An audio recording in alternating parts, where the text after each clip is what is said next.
Boom. We are live, baby. Live. NCAA Net Profit. Tuesday, February 2nd. Pub Sports Radio, baby. I am here. Max, how's it going? We got a big slate of games. Let's get to it. But real quick, let's talk about last night. It wasn't very good. It wasn't horrible. Pacific got their ass blown fuck out when I thought it was a perfect opportunity for them to do something there yesterday. And we talked about the Middle Tennessee. Just one more bucket for that over. Just hurts. It seems like every time I played them, Max, they're overs. And then the last two times they've gone under in 12 games, I've been on them. So Fishbeller went under because I know you were on that game too. And then Idaho State took care of business. And if you played the over, it snuck over the 144. But tell me how your night was, my guy. Yeah, I had a losing night. It would have been worse if I didn't go a little crazy on Gus's app. So I was able to claw back some money from him at least. But today's another day. I'm trying to freaking right the ship. It's definitely interesting looking at some of these lines and what we're getting as far as value based off the VIG. And I'm working on a freaking system that I'm trying to maximize profit out of. So looking at that again today, there are some spots that seem very sketchy. It's like fucking selling drugs in an alley where you don't know who your next customer is going to be. And there's just a ton of those type of games on this board today. Obviously, with Tuesdays, we do see a lot of underdogs. We do see a lot of unders hit, something to be aware of. And with team totals, it's definitely an interesting spot as far as that today. So I look forward to getting into the card and talking some of these games. Yeah, a lot of tricky spots, I think, on today's card here. Let's get into your line movement, Max. As soon as we're done with that, I'll give a shout out always to the best goddamn chat in the game period. But let's get to it. Tell me what caught your eye, side and total from last night to today. Hit me with it. Yeah, we're not getting any added board action, so obviously that's a little disappointing. We have seen some slight movement towards the over and Yale in the Yale-Dartmouth game, which starts at the end of our show. We have seen a little bit of movement towards Siena as a 7-point, now 6.5-point road dog. And hopefully Anthony Gaines can provide some of the same advantages that Manny Camper did in that same role against Monmouth tonight. When we do look at the Ball State, Kent State game, which definitely is the pros versus Joes, if you want to talk like that, we have seen a slight move towards the over. We have seen a point or point and a half move towards Ball State, with Kent State now being an 8 or 8.5 point favorite. I think that when we go down the board and look at the action, Central Michigan and Ohio total going from 143 to 141.5, and the spread has gone from 18 to 17 in favor of Ohio.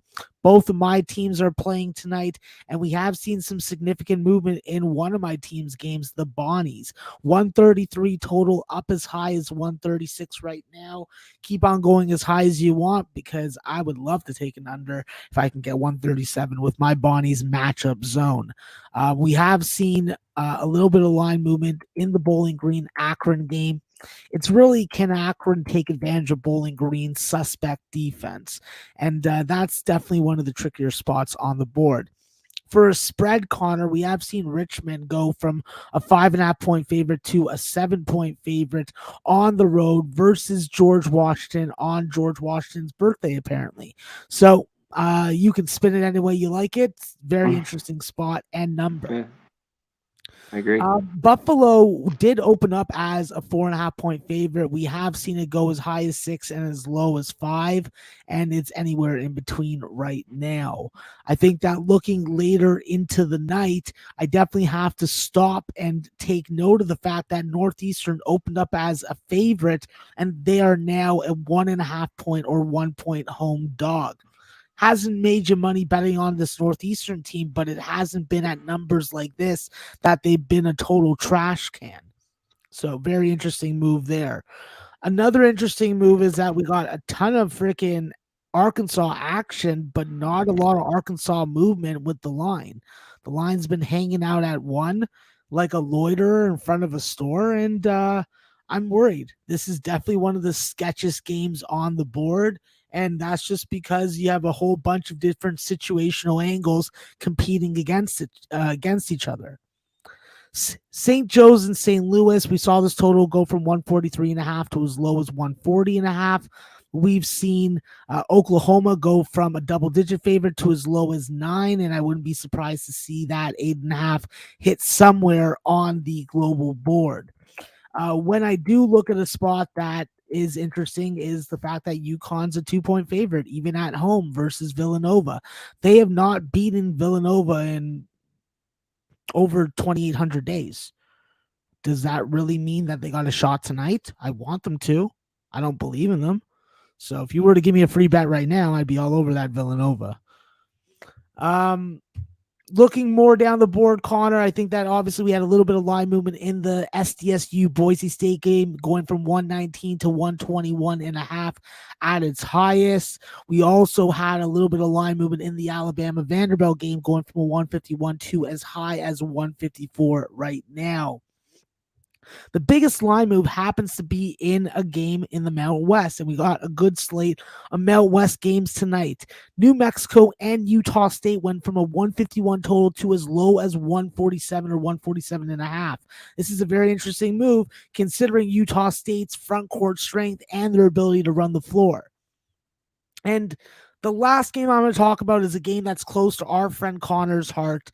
UNLV versus Nevada. We've seen Nevada open up at Pick'em at home, and they are now a 3-point favorite. So just based off contrarian rules right now, how do you not take UNLV?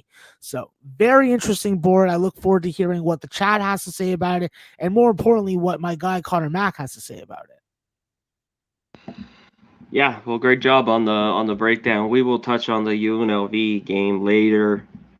Can they be trusted on the road? A team who's played better, that really is playing their best basketball right now. And the line's moved away from them here. Always a rivalry. As I always say, UNR, these people in Nevada, get the hell out of here. But shout out to the chat. Best goddamn chat in the game. We give a shout out to everybody. Max, Bill McHugh, William Herman, Ron Lofton, Paulie Walnuts, Bruce Hayward, what's up, Ron Lofton, Chad Cannon, Real Deal Prime, The Grinder, Jay Peasy, Brian Gant, Dale, shout out to my guy, Puzzler, Steph, Colton, Starchild, Rodney Barton, hell yeah, Nicholas, Ryan, shout out to everybody, Cashman19, to see you, Ninja, Nasty, Nate, Prince of the City, what's up, my guy? TCATL, Jake, and more Jakes. 10,000 Jakes in this motherfucker. Paco Healy, what's up, my guy? Great to see you. Big Smooth. G Martinez, MMA Locker Room. Cab, shout out to my guy Cab. Jefferson C. Fuck yeah. Rockin' Max. You ready? Always. All right. San Diego State, Boise here. This line is 2. This line's moved up, the total. They think we're going to see a little more points. Call me crazy, but what was the first one? 42-37? Yeah, it was ridiculous.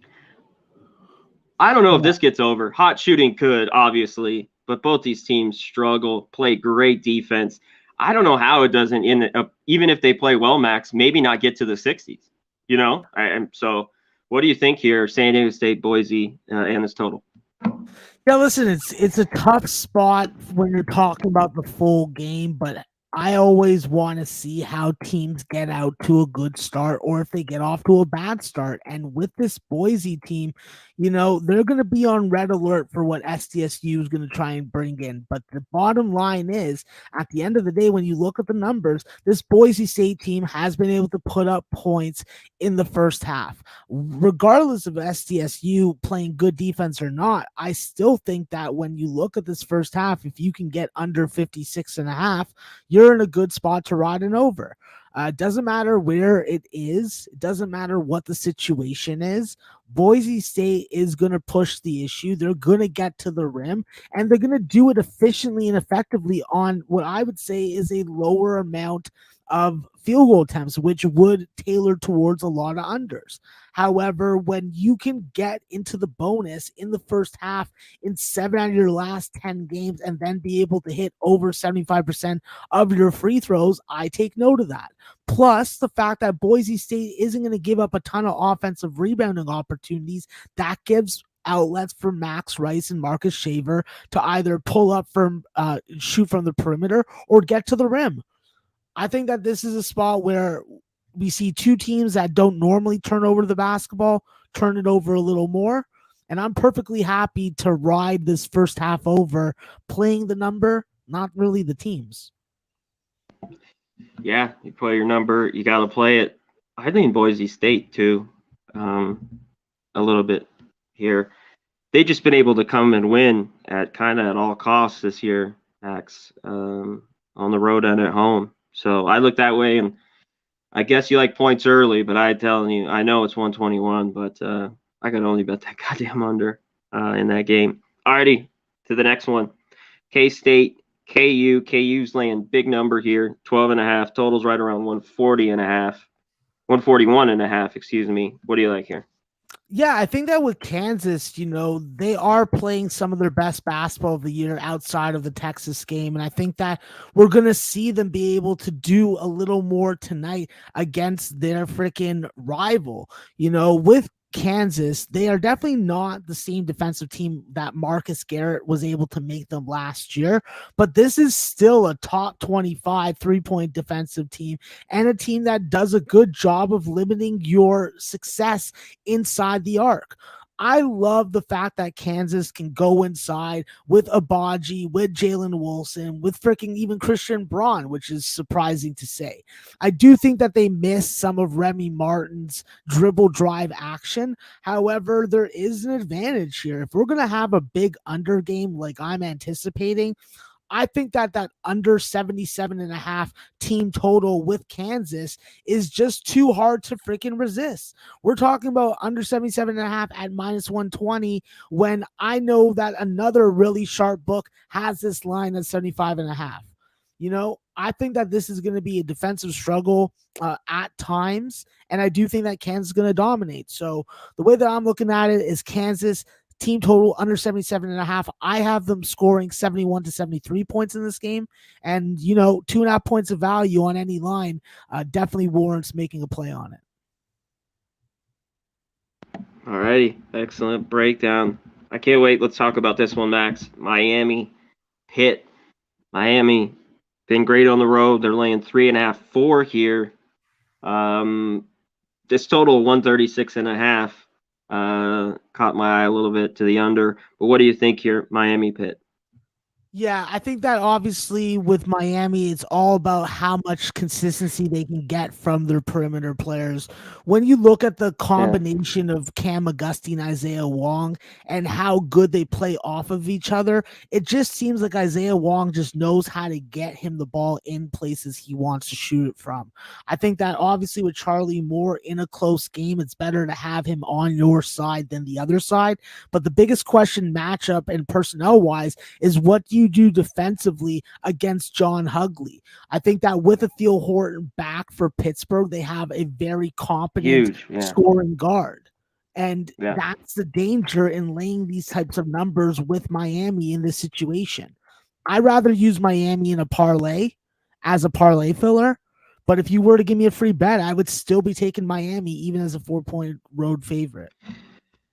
Yeah, this was why I'm probably going to stay off it, Max. I think Miami's better. They've been great on the road, but now we talked about this maybe last week.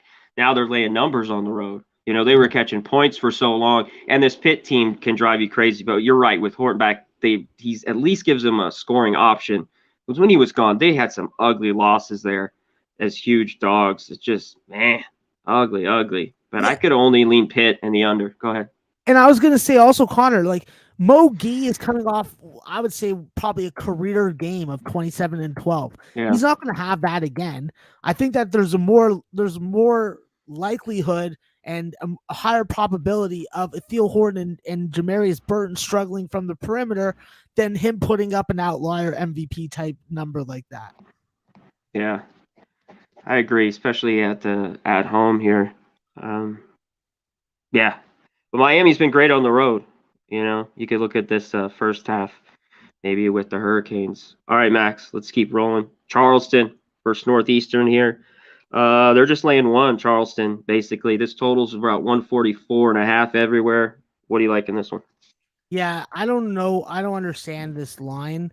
I understand Northeastern's had some troubles with ATS wins and losses, and not having Tyreek Scott Grayson has really taken away from this team. What has been the hole and what has been the glaring issue with this team over and over again is point guard play, is ball facilitation.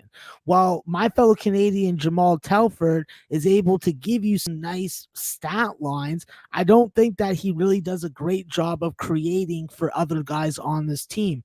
And no disrespect to Chris Doherty, he's not going to get all these loose ball opportunities to score off of in every game. That's just not going to happen. I think that there's going to be an ultra high focus on him tonight from Charleston. And what we've seen from Charleston is Charleston has to get into a certain tempo. They have to get a certain amount of shot attempts. They got to get that volume up because they are just not as an efficient team as we thought. When you talk about what they do very well, what they do very well is create and score off their offensive rebounds. That is going to be key, keeping the turnovers down. That's another area of concern. But when you can up your scoring average, whether it be on the road or whether it be at home, by 6 or 7 points in the second half, I know that you're making good halftime adjustments. Now we just need the defense to come along. I think that this is a game where we see points. We've seen a lot of games with Northeastern that have points like this. And at 143.5, it does seem like a number that if you think that the number on the spread is suspect, then you do have the option of hitting the total. I think that if this total was in the 147, 148 range, I'd be looking the other way. But at 143.5, we've seen a ton of Northeastern games go over 140s, low 140s. So I'm comfortable with laying it with Charleston at this short number. And I'm also comfortable taking first half and full game overs in this spot. Excellent. Excellent. All right, let's get to the last one. Big game, interesting game. An interesting bit about this line here. Michigan State at Iowa. Iowa's laying 6.5. Big total, of course. The Iowa game 153.5. What do you like here? Yeah, listen, I think that it's what's going on from a stat perspective for the best player on this team in Gabe Brown. Gabe Brown has had what? 7 out of 10 games where he hasn't scored into double digits. He's had 4 straight games that have just been very forgettable. And this is a guy that needs to be leading this team, a guy that can freaking hit a corner 3, make a defensive play, and help the transition get out into action. We've seen them lose 3 out of those 4 games. I think that it really comes down to a make or break situation for Michigan State. They're going in one direction, Iowa's going in the other. I think that with Michigan State, they still have a very nice ball facilitation offense, even if AJ Hoggard isn't freaking fully capable. They do a good job of protecting the rim, and they do a good job of nullifying their opponent's advantage or perceived advantage on the glass.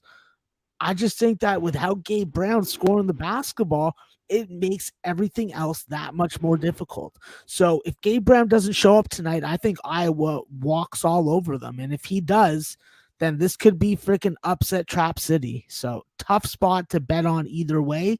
I'll be betting live on it, and I'll be betting on Iowa's first half team total over. That seems to be one of the safest plays to bet with Iowa at home in conference, regardless of their conference opponent.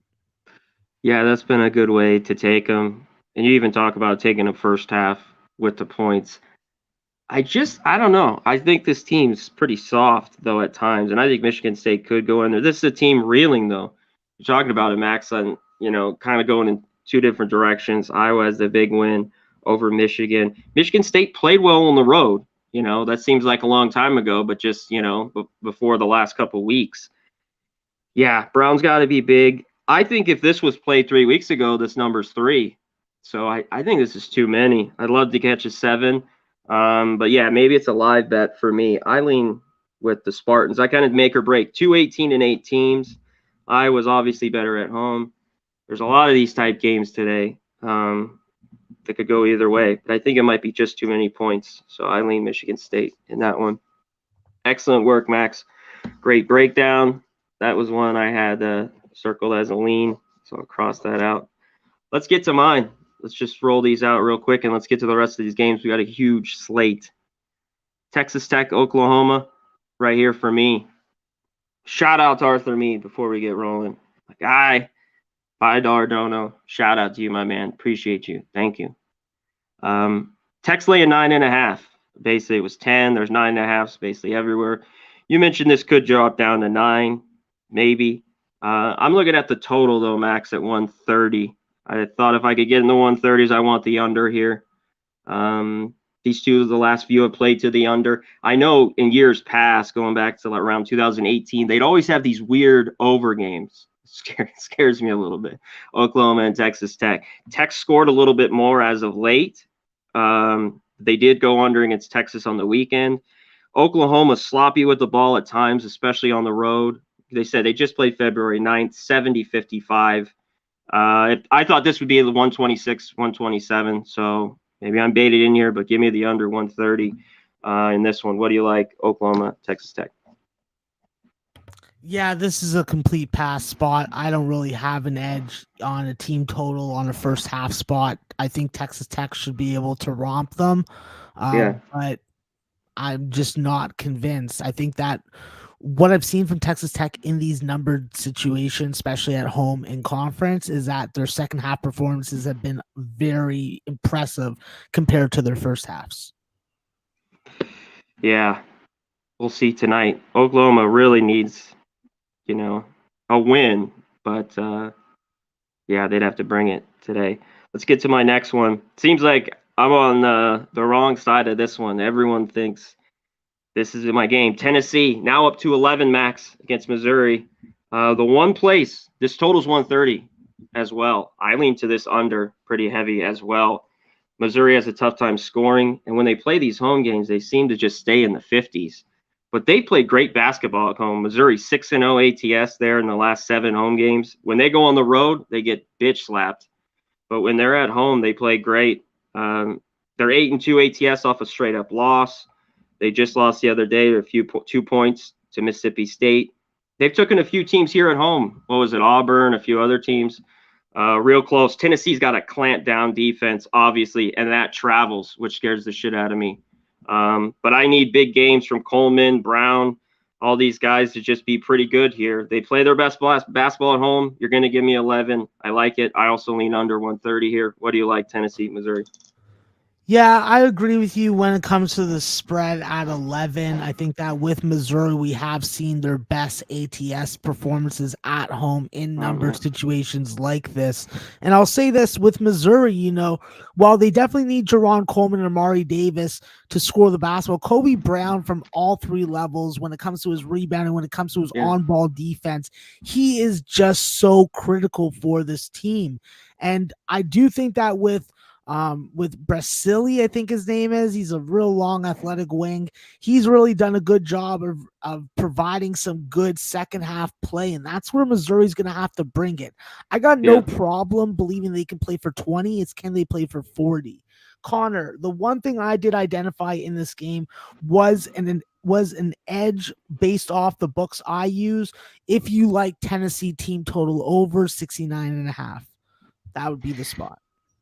Yeah, they've weirdly, though, if they're playing well, I think that gets over. But if Missouri can keep it to how they want to play it, which is in the 50s or 60s, some of these games where they played well at home, that will stay under. So if they had one bad home loss, I think, to Arkansas. What was it, by 13 or maybe a little bit more, 16? But other than that, they've been just excellent at home and not a very good team, especially on the road. But I think it's one too many here. And I don't trust Rick Barnes this time of year. I like him a lot better at home, but their defense is solid.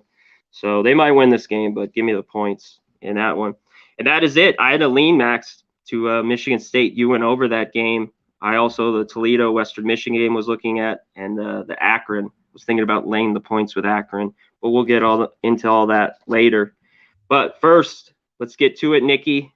Let's get to the sponsors, my man. Hit it. If he's back there, hit it. I knew this was going to happen.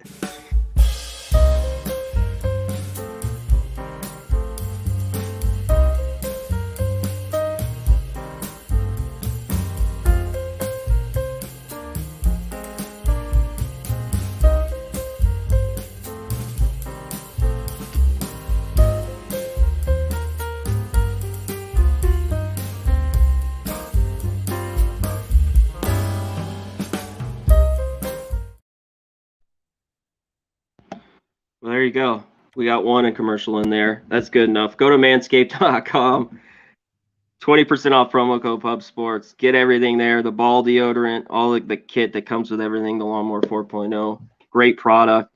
As Nick always says, he's back there. It's got a flashlight. You can use it in the shower, in the woods, all the crazy shit he says. So go to Manscaped, get it. Go to mybookie.ag at promo code PubSports. You know the deal. Transfer the Bitcoin. They'll match you with 1,000. And lastly, go to Southtown 101. We're almost going to be there. 1 month away. Pubapalooza. If anyone's in the San Antonio area, we got a whole week of bullshit going on. And the tournament will be going on. So it's going to be crazy. It should be a great time. But let's get to the chat. Let's get to the questions. Hit the like button. Shout out to everybody. We just need like 20 more to a hundo. I appreciate it. Let's get right to it, Max. We got a shitload of games. Let's see what everybody's on here. Polly Walnuts wants to know in the St. Bonnie's game, Max, over 135. I think that with my Bonnies tonight, they're going to have to throw that matchup zone. Oshuni's going to have to win inside. I'm not looking to back and over in this game. I think that with my Bonnies tonight, it's going to be a standard thing for me. First half, full game under, and then a bet on the Bonnies in the second half. So I'm pretty biased, and I don't really have anything constructive to really say that, except I hope Nasty Nate isn't listening when I say this. Fuck Rhode Island. I hope they get drowned in a fucking lobster trap. They can't score. That's why I know this has moved up a few points, Max, but Rhode Island has struggled to score. This could creep over if St. Bonaventure maybe blows them out, but Rhode Island's defense has been pretty good, Max. So that could keep them around in this one. So I just kind of lean under. The line's moved up a little bit. There was a few 136s here, like circa, but mostly 135.5 everywhere. All right, let's keep it rolling. Let's get right to your next one, Max. UConn. I know you touched on it. Nova UConn here. Trust your your Huskies laying 2 here? No, I don't. I don't trust them at all. What statistical advantage are they really going to have tonight? We thought that Adama Sanogo would freaking eat Eric Dixon like a BLT. That never happened. Okay? And then like with this backcourt and RJ Cole suffering from the hip injury, Jalen Gaffney needing freaking Adderall or something because he is just like not confident in his season so far. Like there's some problems. And then with Coach Hurley, he's just trying to antagonize everyone, our home fans, the media, the National Writers Association. Like it's a fucked up situation if you're a UConn guy. I want them to win. I think it's going to be a brilliant fucking crowd. But when I watch UConn games and I put my money on them, I want ugly games. I want missed shots galore, and I want my team to win by 20. I don't think that's going to happen. It's been a long motherfucking time since UConn beat Villanova. It must have been in, I don't even know. It was a tournament game against Buffalo. I can't remember the exact year, but it's been over 2,800 days. Does that end tonight? I would love it to. I don't think it does. I'm putting my money on it anyways. Oh, yeah, I love it. Love it. I think UConn could get it done, too. You got to think, come on, this is the team that has just had your number. They're a little more susceptible on the road. Yeah, I hope they win for you, Max, for sure. I'll be rooting for the Huskies. All right, let's get to this one. Bakersfield versus Cal Poly. Christopher Comentini wants to know about the total here, Max. It's low, 126.5. Do you have anything here? Yeah, I had a number on the first half at 59.5, which was a goddamn gift. That's the way that I played this game. I do think that there is a little bit of value with Cal State Bakersfield's team total under 64.5. Also, aside from that, it is definitely one of my favorite games on the board, and I hope that I can summon my inner master of Jedi. Master Jedi under Master Jedi for the under full game. One more time. Master Jedi. Okay. Shout out to Nilly Nose. Our guy. Let's keep rolling, Max. Here. Buffalo, Miami, Ohio. This number's 5. Can Buffalo do it here on the road? We got the high total. Obviously, there's going to be points, 155.5. Do you like anything here? I think that there's a lot of games that we look at and we're like, this is a revenge spot because the team lost the first game. Sometimes that team deserves to lose the first game. And Buffalo, they weren't one of those teams. So I do think that revenge plays a hand here. We've seen exceptional offensive output from Buffalo so far in the last 5 games. And when you can push 85 points on the road or at home, it's not a spot that takes a lot of convincing for me to say, well, there's situational factors, there's statistical advantages, especially on the offensive glass. And when you look at this improved 3-point shooting for Buffalo, which was one of the main knocks on their offense, Janathan Williams is a beast, Josh Mambala is a beast, and Ronaldo Segou is a bulldog. I wish I had a bulldog like that. So, I think that this is a spot where we see some exceptional play and we see some domination. So, it could be a beauty. It could be a beauty, Connor. What do you think about it? I lead to the under. I haven't bet it. These are always the late ones, because I can watch them, So some of these ones I haven't dug into crazy. But with these two teams, I got to look under a little bit in this one. Let's get to this one, Max. A lot of people are asking about it. Jay Peasy, our guy. Northern Illinois, +3. He likes it against Eastern Michigan. I like the total. I like that a little bit. They've been pretty good on the road, going against other bad teams. This total is 137. I like the under a little bit better. What do you like here? Northern Illinois, Eastern Michigan. Yeah, for me, if I'm betting on this game, I'm looking towards Eastern Michigan first half team total over 31.5 or 32.5 at most. I do think that there is another MAC game where we do have some revenge for this Eastern Michigan team who wasn't able to cover as, I believe, a 3-point favorite at Northern Illinois. I think with Northern Illinois and Keyshawn Williams and Trenton Hankerson and I can't remember the third guy that I was going to talk about. But Northern Illinois, they're playing much better. I'll give them that. I just think that when you look at my betting model, for instance, this number should have been 5.5. So I can't take Northern Illinois in this spot, and I'm definitely not looking at a full game under. Only thing I can really suggest is the first half team total over for Eastern Michigan. Yeah, I didn't bet it, but I'd only look at Northern Illinois and the points and the under in that one. Let's keep rolling. Paco Healy, our guy, Toledo team total. He says it's missed. They got bogged down against Kent State. I think they roll here tonight. This would be a good time to get back on them. What do you like here in the Toledo game? I believe they're laying 13 totals, 145.5. Yeah, I prefer the first half team total over with Toledo. I want to see it happen and then have 20 minutes to maneuver if it doesn't. I think that's a good look. 37.5 is a good number. I think that's a great look. Maybe a way to look at this. Bet it first half, see how they're doing. Can get over this total. Michigan is bad. The defense is horrible. Toledo blew them out last time. They should get in the 80s, I think, today. Shout out to everyone in the chat. Rodney Barton, our guys. Holly Walnuts, Paco Healy, Jake Kaiser, Ron Crawford, Steph, everybody in here. Wendell, Cash Action Bet, 1777, Memorabilia. Jay Peasy with the $5 dono, my guy. Love it. Shout out to Jay Peasy with the dono. Hell yeah, nothing is more hype than a goddamn dono, Max. Let's fucking go. All right, let's keep rolling here. Let me try to catch up to this shit.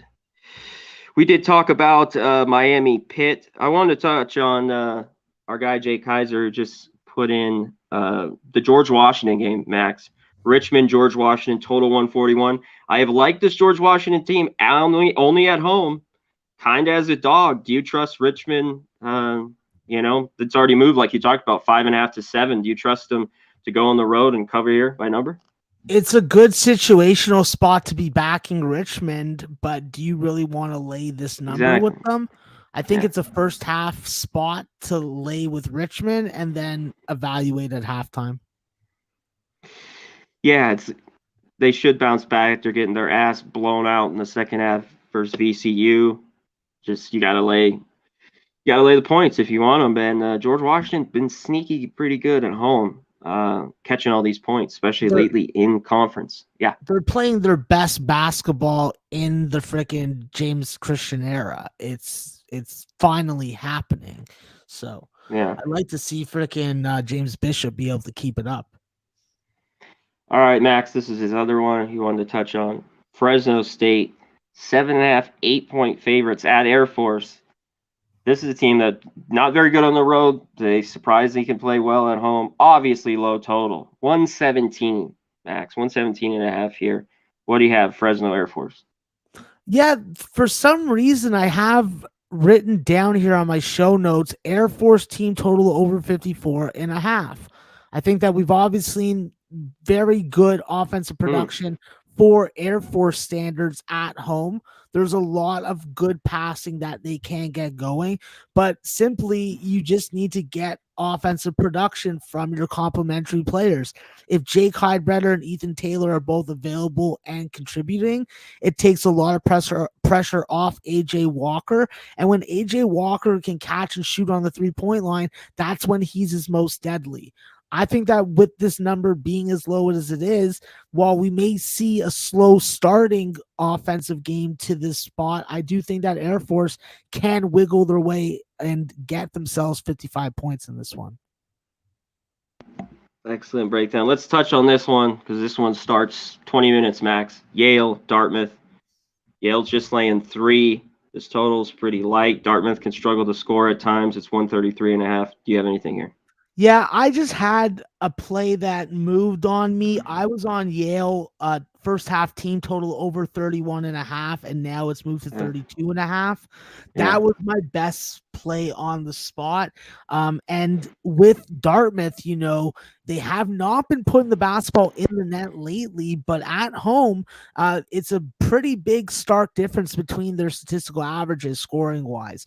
So I would not be surprised to see Dartmouth get 31 or more points in the first half versus a Yale team that is going to be efficient with their jump shooting. Yeah, I like the team total. I'd take a first half as well if I had to lean for a bet in that game. I think Yale's just better. As long as their shots drop for them, I think they take care of Dartmouth. What about this one, Max? We talked about it. Akron's laying 8. Who is this? Big Smooth wants to know, can the Zips first half -4? He likes it. What do you think? Yeah, I do like Akron early. I think that with Akron, they are still trying to win that top 4 spot and get a bye in the MAC tournament. I think that obviously with time running out and conference tournaments starting in less than 7 days, it does make it a difficult situation. However, with Akron, we've seen how good Enrique Freeman and Ali can be in a game. And with Bowling Green's very susceptible defense, it makes it very difficult for me to get on them at least early. So Akron first half would be the only way. As long as we get good guard production from Castaneda, from freaking Greg Trimble, if he's in the lineup, then yeah, of course. But if Akron's going to be missing guys, and that's why I think waiting until the starting lineups are announced is important, that's probably the best way to play it. But if you were to force me to make a bet right now, I would take Akron at least first half and possibly their team total over also.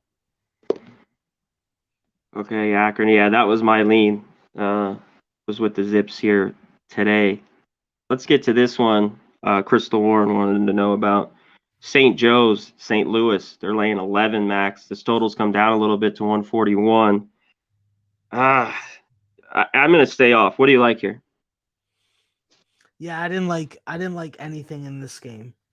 There was Me nothing too. that I liked. I like St. Louis. I don't love the laying the 11. They are at home. I think they win this game. St. Joe's not very good. A lot better team at home than on the road, but can be scrappy. And nothing on the total for me. It's come down a little bit. All right, let's keep rolling. Air Force gone over 118 last 24 games. Real deal prime, bringing it. Grinder. All right, he's taking the over. Let's keep rolling. Let's get to a few big ones. There you go, Richard. Thanks, my man. Big game, big one here. Next, Arkansas, Florida. We haven't touched on yet. It's 1 point here. A lot of money with Arkansas. This total is 136. They haven't won the last 15 trips since, I don't know, 1994, 1995. Can Arkansas go into Florida and get it done? I would like to think so. I think that there's a lot of competing situational angles in this game. Arkansas, we've seen be absolutely impenetrable on their home court, and on the road, it's been a little different. I think that it's key for them to get pace and tempo, and with JD Notae working in practice on not reaching in with his defensive play, I think that's going to be critical. We have to keep him, if I'm speaking from an Arkansas fan perspective, I look at this team and I'm like, we need to keep JD Notae on the floor. We need to involve Jalen Williams in the offense early. He is a dominant big man that can be very beneficial for you with his footwork against Colin Castleton. And I think that when you look at some of the reserves on this team, like Stanley Yamudi, his on-ball defense is going to be critical against Philandris, Fleming, and freaking guys like that. I think that this is a tough matchup either way, but Auburn played a terrible game. That's why we're giving Florida respect like this. That's why the line is where it's at. So I'm just not buying it. I'm just not buying it. I think that the first half over is the way that I play the total, and then I let Arkansas see if they can win this game. I'm just off it. Yeah, too much shit going on here. They just can't. They have been good on the road, and obviously it showed those past years. Arkansas, this is the best I've seen them on the road, in a few years, but they just can't win in Florida. I wish I was catching more with Florida. I wish I was just getting like 3 in the hook. I'd feel better than just 1. They got to win outright, but not an easy spot. And I just don't trust the Gators, though, even though I know they just won the other day. What was that against Bama? They're 4-point dogs at home. Yeah. So, yeah, I'm off. I am off the game. All right, let's keep rolling. Georgia, Texas A&M max. A&M's laying 11.5, 12. This total's right around 146.5. Anything here? I think that it's a first half underplay, and I just don't understand. Georgia's bad, but not that bad. I would be at least willing to lay the first half number with Georgia +7 or +6.5. Excellent. Let's keep rolling. We're going to get right through these, I think. Alabama, Vandy. This one's interesting. Vandy, 4.5 point dog at home. Alabama struggled on the road. I don't like teams that struggle on the road and struggle shooting, Max. So I'm not taking Alabama here. This total's 153.5, 154. What do you like here? Yeah, no, I think that this is a spot that Alabama will be winning at halftime. I'm riding with my guy Dabby Cab on that, and that's all that I need to say about it. Roll Tide, roll, fucking with your eyes open, Nick Saban style, baby. I like it. I think if you like Alabama, take them early, just in case it gets, hairy late. Let's put it that way, especially with them at the free throw line. No offense to your team, Max. New Mexico, Utah State. Utah State's laying 12. There's a few 12.5. This total's one. This come down, Max. This total. It's come down to 147.5. Do you like anything here? No, not really. What about you? Yeah, me either. I like New Mexico at home, not on the road. Ugh. There should be points, but it's come down. Yeah. If anything, I would take the under in the game. Yeah, we missed the boat on it. If you still think there's value, yeah, but this has come down 4 points. I'm off. Let's get to this one. I'm going to dig a lot more into it. Obviously, they're playing better basketball. We touched it at the top, Max. UNLV at Nevada from a pick 'em all the way to 3 here. Total 144. UNLV's had trouble going up there and winning. That's the bottom line. That's why I think this has moved over the years. What do you like here? UNLV, UNR. I can't take Nevada missing that big of a line movement, but I do think they win the game. So that's the only way I can look at it. You nailed it right on the head there. Yep. And Conor, if they get Mad Dog Warren Washington back tonight, holy shit, all the bitches gonna be getting wet. No doubt. I love it. Here, let's see. We've touched on them all, Max. I think no, we haven't. We got a couple more to get through. This one I liked. I wanted to talk to you about. Can Siena go on the road with Monmouth? It's a 6.5, 7. Total 133.5, 134. Monmouth keeps laying these numbers they can't cover, Max. Can they get it done here against the Siena team that's Jekyll and Hyde, playing a little bit better basketball as of late? But what do you like here, Siena Monmouth? Yeah, for me, it's obviously very difficult to lay the number with Monmouth, with Pappas struggling from the field like he has been. It's going to be really important for Walker Miller to be able to take advantage of some of the guys in the Siena front court. Obviously, they are going to run out Jackson Stormo out there, but we don't know the status of Colby Rogers with his head injury. And Anthony Gaines seems to be the most important player in this matchup. He can play the same role that Manny Camper's played for the last couple years in this matchup. And with Walker Miller, he's usually able to take advantage of smaller big men. And if at times when Stormo's on the bench, they are going to go relatively small. From a backcourt perspective, I do think that Jared Billups and Javian McCollum can be difference makers for this team and can be the reason why Siena keeps this game close.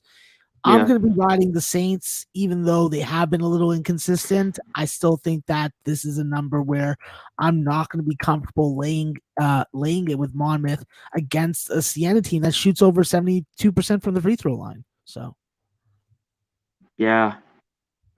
Me too. I'd have to take the points if I were to bet this one. I haven't got to the window yet. I've been looking at it all freaking day. All right, let's keep rolling. Ball State, Kent State. Kent State's laying 8.5.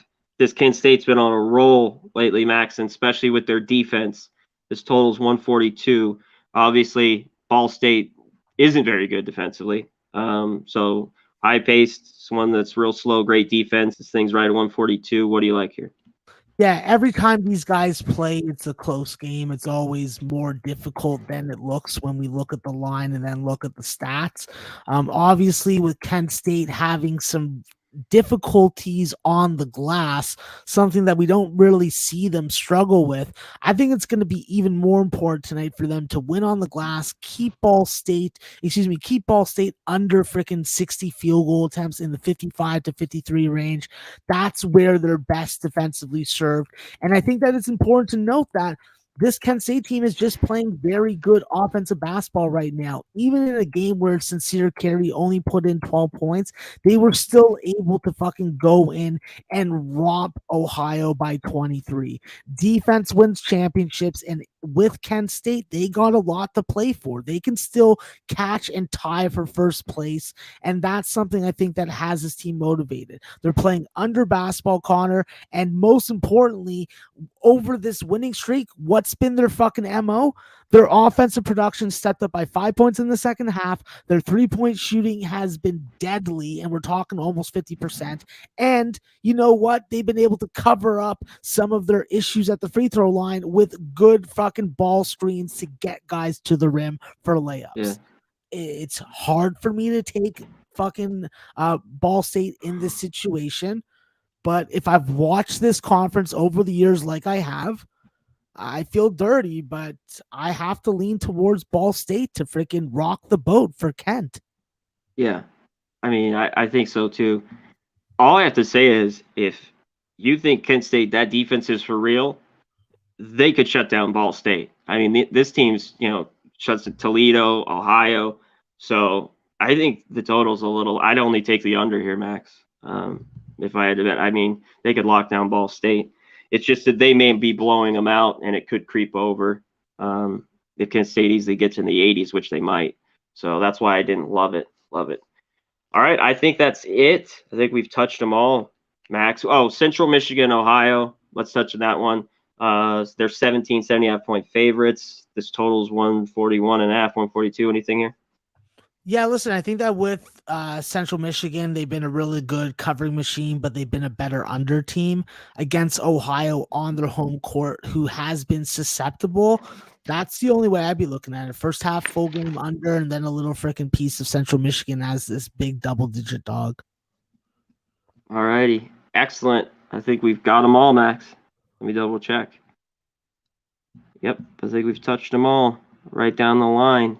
Excellent work, my guy. As always, great job. Shout out to the chat. 250 in here. Shout out to everybody that's in here. Hit the thumbs up. That's all I want. Max wants a few other things. He'll mention them at times. Today, he's being tame. Boom. You know what? It wasn't fucking coming to me. He's being tame, baby. Oh shit. Sometimes it's just it isn't there, brother. Real Deal Prime, 1777 memorabilia, JP Easy, Sharpie, Paco Healy, G Martinez, Roland G, PG, 00187, James Calley, TCATL, North Ender, Star Child. Shout out to all guys in here. Justin, Jake, million Jakes. Shout out to every Jake in here. All 20. MMA Locker Room, Miles, everybody. Great work, Max. Let's get to it. Alrighty, give a final word to the chat, Max, as you always do, and give them what you like today to bet. One game, a teaser, whatever you're on today. Yeah, it's always a difficult task figuring that out, but I'll say this, it's going to be a bloodbath, hopefully for the enemies of UConn and St. Bonaventure tonight. Hopefully, I'm going to be able to parlay these two teams on the spread and fuck with my goddamn eyes open. But what I'm going to do is I'm just going to keep it goddamn simple. I'm going to go and I'm going to look at my fucking UConn Huskies, and I'm going to probably regret this, but I'm going to fucking join my guy, fucking Arthur Meade Jr. on this Connecticut first half. I'm going to take a -1. It's -110. I like it. Doesn't make me feel good, but maybe they can beat Villanova for 20 minutes because in the last 2,800 days, they haven't been able to beat Villanova full game. Yeah. A 20-minute win. That's all I'm asking for. Fuck, man. Give this man a win, UConn. Just first half. He knows you might blow it with your horrible turnovers and shooting free throws at times. But first half, baby. All right. I love it, Max. Great work as always. All right. Let's get to mine. Texas Tech, Oklahoma. I got 130. That's what I wanted. I got to play the number. I'm on the under there. And I'm on Missouri, +11. There's still 11s out there. Some 10.5s, but I got 11. They play their best basketball at home. I got to take it here. I ran through it all. 6-1 ATS last 7. Horrible team on the road that I would not back. But kind of a flat spot for Tennessee. Give me the points there. And the other two I just talked about were leans with Michigan State. I mulled over 6.5. I don't know if I'm going to play. And I also liked Akron a little bit, -4. And that first half, -4 and full game. I would actually lay it there if I had to. All righty. Shout out to everyone in the chat. Great job, Max. As always, great work, my guy. You ready to get out of here? Boom. He's great, Maxwell Smart. I'm Conor Mack. We're out of here, baby. We be pumping!